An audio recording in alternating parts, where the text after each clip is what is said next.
Did you know that deep thinkers, those individuals whose minds seem to linger where others pass quickly, experience the world through a lens of complexity that shapes not only how they think, but how they feel, relate, and live? The psychology of deep thinkers is a study in paradox, for they are both blessed and burdened by the intensity of their cognition. To think deeply is not merely to think often, but to penetrate the surface of experience, to question the assumptions that most accept as truth, to see patterns where others see simplicity. Cognitive psychology describes such minds as high in intellectual openness, a trait linked to curiosity, imagination, and the desire for meaning. But this same openness exposes the deep thinker to greater uncertainty and existential tension. They do not settle easily because their minds resist closure. They are haunted by why and what if. Where ordinary thought seeks answers, deep thought seeks understanding. Yet understanding is not peace, it is awareness, and awareness often hurts. The deep thinker's brain tends toward metacognition, the act of thinking about thinking. They not only form ideas, but observe themselves forming them, analyzing their biases, motives, and contradictions. This recursive habit creates extraordinary insight, but also endless rumination. In cognitive terms, deep thinkers exhibit what psychologists call high need for cognition, the intrinsic motivation to engage with abstract and complex ideas. They find pleasure in mental effort, in unraveling paradoxes, in wrestling with the unanswerable. But this same trait can lead to cognitive fatigue, overanalysis, and emotional distance. Their minds rarely rest, and their sense of self becomes entangled with thought itself. For a deep thinker, silence is not empty, it is full of motion. The mind becomes a mirror that reflects everything, including its own reflection. From a neurological perspective, deep thinkers often show heightened activity in the default mode network, the brain system associated with introspection, imagination, and self-referential processing. This neural pattern correlates with creativity and abstract reasoning, but also with vulnerability to anxiety and depression. The very circuitry that enables profound insight also amplifies self-consciousness. Thus, deep thinking can become a double-edged sword, the source of wisdom and the root of suffering. Philosophically, deep thinkers embody what Kierkegaard called the sickness unto death. The human awareness of the self is infinite possibilities. They perceive too much, feel too deeply, and therefore cannot easily live superficially. The price of depth is dissonance. For the deeper one looks into existence, the less simple it appears. Deep thinkers often experience alienation because they sense the absurdity of life's contradictions, meaning and meaninglessness, beauty and decay, freedom and fate. Camus described this condition as the absurd, consciousness awakening to a universe that does not explain itself. For most people, such awareness would be unbearable, but the deep thinker learns to dwell within it, to use paradox as fuel for creativity. Indeed, many artists, philosophers, and scientists are propelled by this very tension, the desire to bring order to chaos through thought. Psychologically, deep thinkers often possess high-trait introspection and inner speech, meaning they process emotions through dialogue with themselves. They reflect before reacting, analyze before deciding. This can make them appear detached or slow to others, but internally they are navigating vast landscapes of reasoning. They are not cold but cautious with meaning. Their emotions run deep but rarely erupt on the surface because they are filtered through layers of analysis. This introspective style produces emotional intelligence but also emotional isolation, for few people see the storm beneath their calm. In relationships, deep thinkers seek connection through understanding rather than stimulation. They crave conversations that reveal essence, not just exchange information. They are often misunderstood as aloof when in fact they are searching for resonance. To them, small talk feels hollow, not because they are arrogant, but because their cognition seeks significance. Their minds are tuned to questions of purpose, truth, and existence. Developmental psychology suggests that such depth of thought often emerges from early cognitive sensitivity. Children who are observant, reflective, or imaginative often become adults who overanalyze. Many deep thinkers report feeling different from a young age, perceiving subtleties others overlooked. This early sensitivity, while intellectually rich, can lead to chronic over-awareness.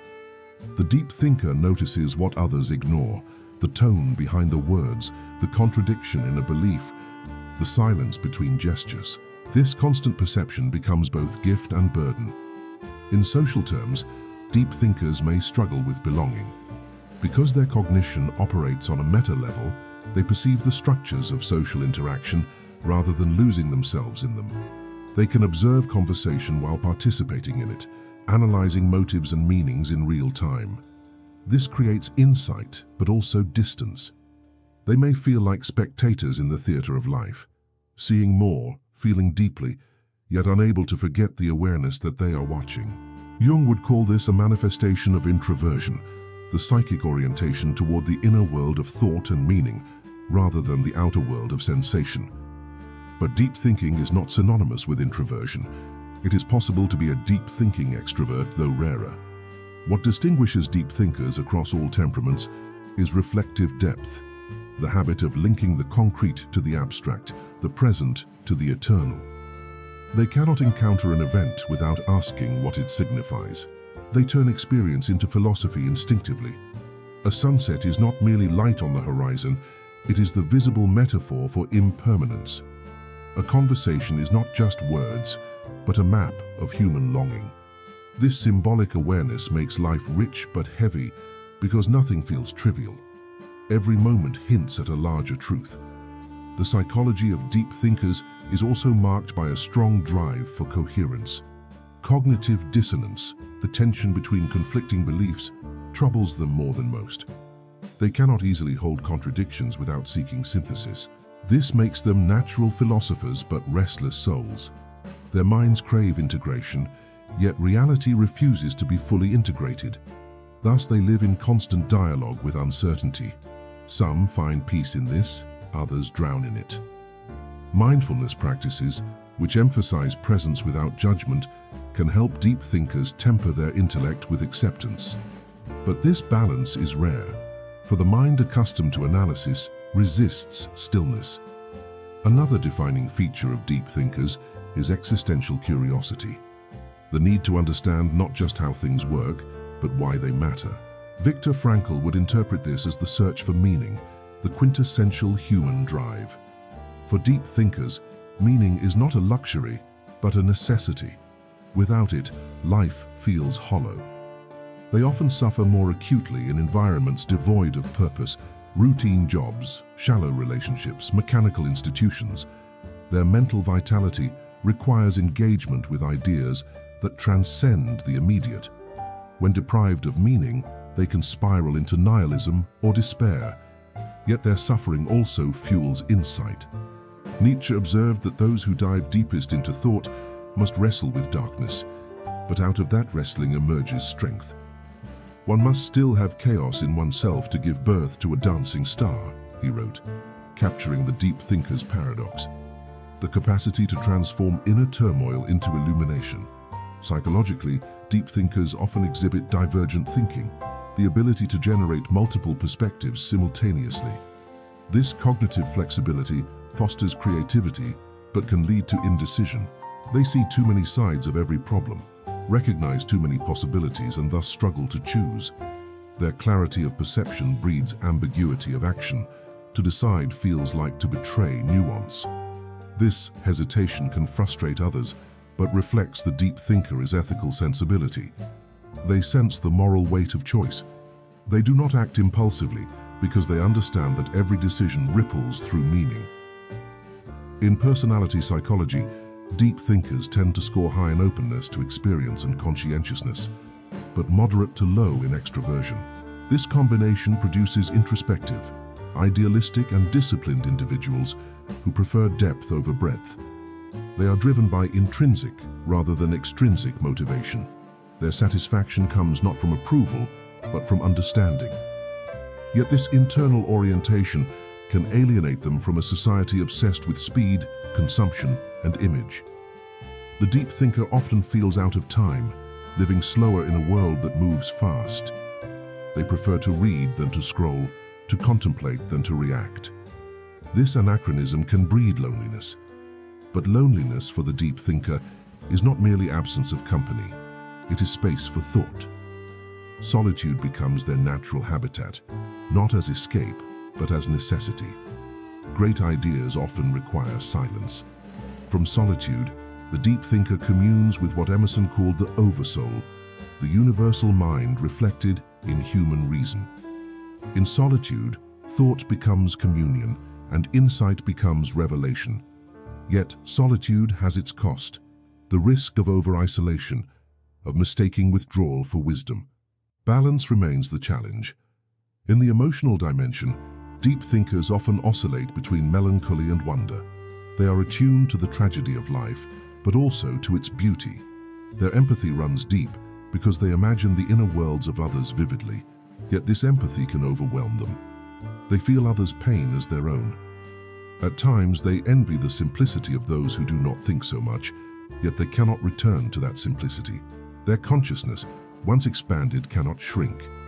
This creates what psychologists call existential loneliness, the realization that one's depth of awareness sets one apart. But within that solitude, deep thinkers find authenticity. They do not fear the void because they have explored it. They know that meaning is not given but created. Their lives, though quieter on the surface, often radiate silent intensity. They read, write, question, observe, and synthesize. They build inner worlds more vast than any external one. Their creativity, empathy, and introspection make them indispensable to human progress, for they challenge complacency and reveal the unseen. The psychology of deep thinkers, then, is the psychology of consciousness, stretched to its limits. It is the mind aware of its own awareness, the heart aware of its own depths. Such people live between two worlds, the tangible and the transcendent.